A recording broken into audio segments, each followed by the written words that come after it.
Hey, this is Sasha. Welcome to another episode of Let's Talk Stocks, episode number 202. And in this episode, we're going to take a look at how to read a stock chart for beginners. So if you don't know how to read a stock chart, this is what this video is going to show you. It's how to read a stock chart and the basics of it. So let's take a look at some of these charts. So here on screen, we have a line chart. Now, this chart right here is a chart of Apple. And the way that charts are really constructed in the market is what we have is the price usually on the right, and sometimes it'll actually be on the left side as well. So price is actually on the right or left axes, and then you have the time axis that's on the bottom. So this chart is a longer dated chart from 2010 all the way to about mid-2018. And if you take a look at the current price, you basically line up today's date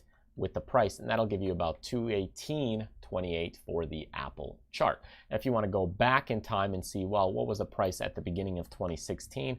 Well, you take a look, go straight up to 2016, draw that line across, and you can see price was right around about $100 per share. Now, there are different types of charts out there in the stock market. You can look at data in all sorts of different ways. So if you take a look at some of these other charts, here we have an area chart, which is very similar to what you saw before. It's just that things underneath are filled in. You can also look at things with here's a candlestick chart. Now, this is the typical chart that is used in the market, or what most traders and investors look at, and that is because it gives you more data or signals.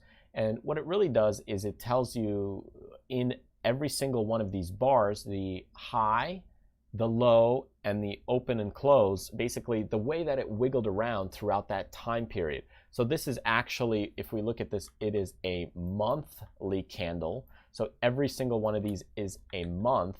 So it tells you the lows, the highs, and where it opened and closed within that month or time period. That way you're not just getting a dot of where the price closed at the end of the month.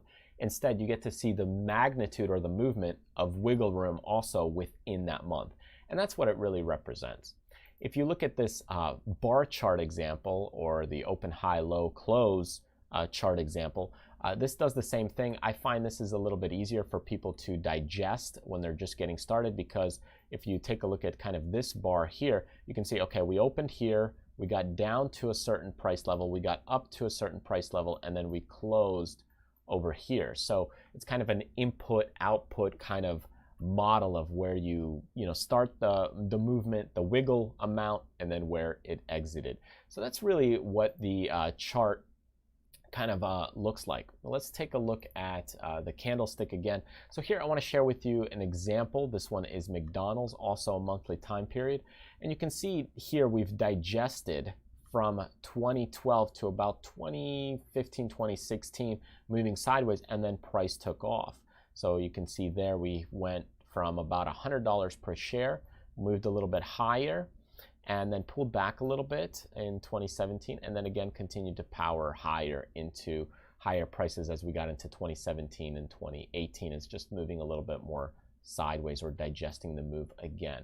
So that's kind of how you're looking at charts and reading charts. So you can see periods of digestion, periods of acceleration or movements higher, and it allows you to really just spot the price differences across multiple time frames. Looking at this time frame, and Tesla, here we have 2012 to 2013. You can see a digestion period. At that time point, the price was right around $30, $40 per share. After 2013, we started to get a ramp up in prices. Price got into these highs around September, October, and we were at about 180, 190 per share. We then had a little bit of a pullback right before we got into 2014. We pulled back to about $115, $120 per share.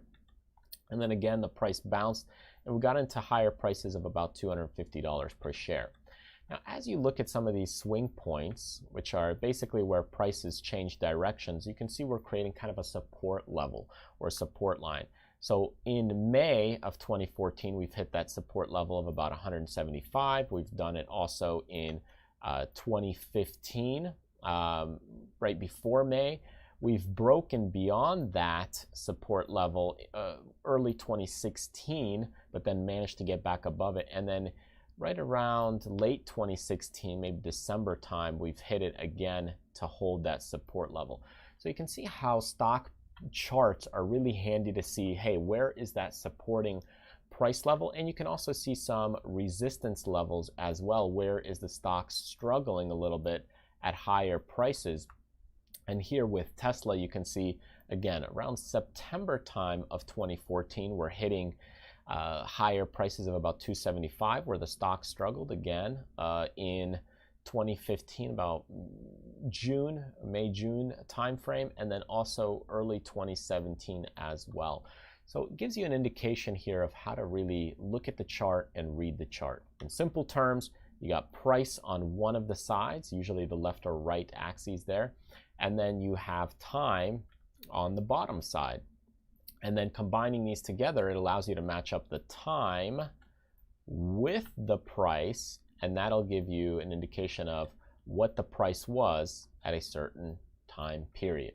And if you're looking at bars or candlesticks like this, it allows you to see how much wiggle room was there for that time period. For example, a month, or you could do this also on a day basis. So here, if we're looking at Amazon on this chart, you can see right now we're on the monthly time frame, but I could change it to a weekly. So now you're seeing each bar is a week, or on the day, how much wiggle room was happening in the day time period.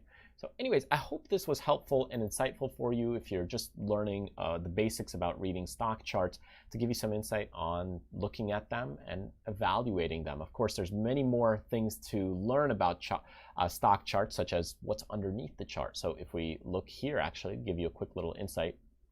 And looking at this lower level, this here is the volume. Okay, so that is the amount of shares traded. So think about it, stepping on the gas pedal, how much fuel is there, right? So that's really what that tells you. And you can add more indicators like little lines here that you might see. These are the average of that line. Same thing on the charts themselves. You could put an average moving line from a 20-day, 50-day, and you can manipulate those and adjust those to your liking. Anyways, thank you so much for joining me. If you want to subscribe to our newsletter, click the button over here. Get on the newsletter by entering your name and email address. That way you get other free training when it's released, and those notifications, along with discounts on our products, services, and coaching. Otherwise, if you want to just continue joining us on YouTube, hit the subscribe button right here, and you get notified as we release new videos on YouTube. Thanks again, and remember, do what you love, contribute to other people, but most importantly, live life abundantly. I'll see you in the next video.